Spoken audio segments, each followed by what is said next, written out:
बड़ा चले गए तो चंपालाल का बस का क्या है, इन लोगों का बस का क्या है। आज जिस तरह से आपने मोर्चा संभाला है, अगर नरेश मीणा का ससुर भी नरेश मीणा की तरह नक लेकर खड़ा हो जाएगा तो कोई खिलाफ सड़कों में नहीं घूमेगा। चंपालाल जी, मेरी जनता जनार्दन, मेरे किसान भाइयों, मेरे किसान भाइयों, मैं इसीलिए राजस्थान में घूम रहा हूं, मैं इसीलिए राजस्थान में घूम रहा हूं। जिस इलाके से जाऊंगा वहां की समस्याओं को महसूस करूंगा। मुझे पता नहीं था, क्योंकि चुनाव के बाद में मेरी मजबूरी थी, मैं यहां नहीं आ पाया, और उसका कारण आप सबको पता है। मैं पहले लोकसभा में बिजी हो गया दौसा में, फिर कोटा के चुनाव में बिजी हो गया, देवली उनियारा के चुनाव में चला गया, वहां बिजी हो गया।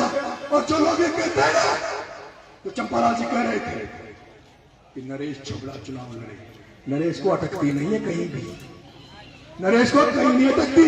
नरेश के लिए राजस्थान में 200 विधानसभा है, कहीं भी चला जाऊंगा, लेकिन मैं एमएलए बनने के लिए नहीं भाग रहा, मैं तो एमएलए मुख्यमंत्री बनाने के लिए लड़ाई लड़ रहा हूं। एमएलए मुख्यमंत्री बनाने के लिए लड़ाई लड़ रहा हूं। मुझे यहाँ तो 45,000 वोट दिए थे, जहाँ मेरा ससुराल भी था, जहाँ धामड़िया, बंजारी, कड़िया, करैया, जहाँ देवरी, नया गांव, मोतीपुरा, जहाँ लक्ष्मीपुरा, जहाँ पीपड़िया। अरे तुमने धोखा दिया। जितना यहाँ देसी समाज जिसको बोला जाता है, उसने जितना आशीर्वाद दिया, अगर तुम भी दे देते, मुझे तो धोखा ही मेरे अपने रिश्तेदारों ने दिया है। मैं क्या करता थी, देवरी के जिस बालाजी महाराज में मैं ढोक देने आया हूं, देवरी के मंदिर में जिस बालाजी महाराज में मैंने आज ढोक दिया। एक बार मैं चुनाव के पहले आया था, चुनाव के पहले मैं आया था, मैं वहां मीटिंग कर रहा था छोरों को। एक देवरी का एक मोटा सा है, पहला नाम सा है उसका, मोटा सा है, मोटा सा नहीं, दूसरा है मोटा सा, इंद्र, एक इंद्र नाम का है, इंद्र नाम का देवरी का कोई इंद्र मोटा सा।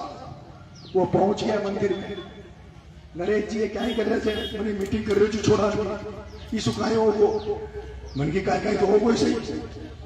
तो यहाँ तो जब हो कोई मंदिर में 50,000 रुपए दे, मैंने 50,000 रुपए इसलिए दिए क्योंकि भगवान बालाजी का मंदिर है, भगवान के बालाजी में चढ़ाऊंगा जहां लोग रहते हैं, इसलिए दिए। लेकिन वो इंदर वो मोटा देवरी का, वो इंदर देवरी का मोटा, जिसके कहने पर मैं बालाजी में 50,000 रुपए चला गया, वो इंदर मोटा चुनाव में मेरे को वोट नहीं दिया, मेरे साथ नजर नहीं आया। ऐसे लोग ये भारत है। यहाँ तो जो सरवन के माँ बाप भी सरवन के नहीं हुए। एक दिन तो माँ बाप, सरवन के माँ बाप ने भी सरवन को धोखा दे दिया था, उसमें संदेह कर लिया था, शक कर लिया था। तो ये तो भारत है, कोई साथ दे न दे फर्क नहीं पड़ता। चंपालाल जी आप कह रहे थे कि जगमोहन जी के साथ ये हो जाएगा, उसके साथ ये हो जाएगा। है मेरे किसान भाइयों, हे मेरी माता, भजनलाल जी ना राजस्थान के मुख्यमंत्री, मुझे कौन है, जोर से बोलो, वो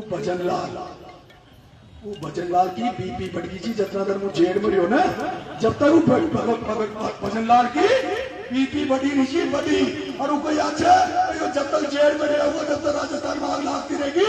उस भजनलाल को झुका दिया, भजनलाल झुककर नरेश मीणा को छोड़ने के लिए मजबूर हो गया। तो इस प्रताप सिंह की तो औकात ही क्या है, औकात ही क्या है। एक बात और कह रहा हूं, मैं जब आया था तो मुझे था कि एक चोर प्रमोद जैन भाया, जिसमें 29 मुकदमे लग रहे हैं, उसको तो मैं जेल भेज के रहूंगा, इसे उसको तो सलाखों के पीछे डाल कर ही दम लूंगा। लेकिन आज मैं सुबह उठते ही पप्पू धाकर के घर गया था, क्योंकि मुझे पता नहीं था पप्पू धाकर के साथ क्या अन्याय हुआ। आज मैं पप्पू धाकर के घर वालों से मिला हूं, उनके भाइयों से, उनके बच्चों से मिला हूं। उनकी मां रोने लग गई, उनकी पत्नी रोने लग गई। कहा नरेश, इस धरती में या तो नरेश लड़ता है, और ये हमारा बेटा एक पप्पू लड़ा, इसके दोनों हाथ पांव तोड़ दिए, जिसको लाश बना दिया, मार कर पटक गए। वो तो भगवान नीली छतरी वाले की कृपा हो गई जो बच गई बेटा। मैंने पप्पू जी से पूछा, पप्पू जी आपके साथ क्या हुआ, आपके साथ क्या हुआ? पप्पू जी ने बताया, पप्पू जी ने बताया 50 लाख रुपए प्रताप सिंघवी ने सुपारी देकर, 50 लाख रुपए बल्लू जी ने सुपारी देकर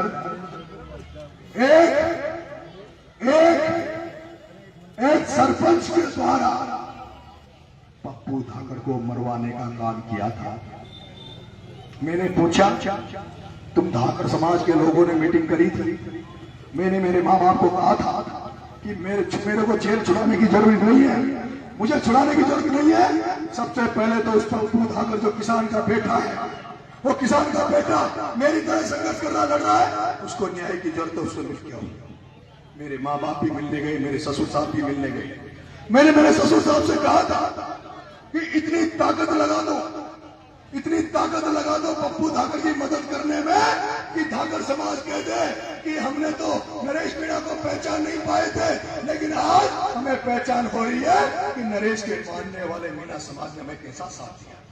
लेकिन मैंने पप्पू जी से कहा, पप्पू जी पूरी दुनिया आने वाली थी, लेकिन दुर्भाग्य से आपने उस मंच पे आपने उस पर यह लिख दिया था कि केवल धाकड़ समाज का मंच है, केवल धाकड़ समाज का मंच है। फिर भी हमारे लोग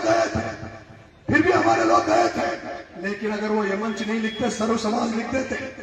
सर्व समाज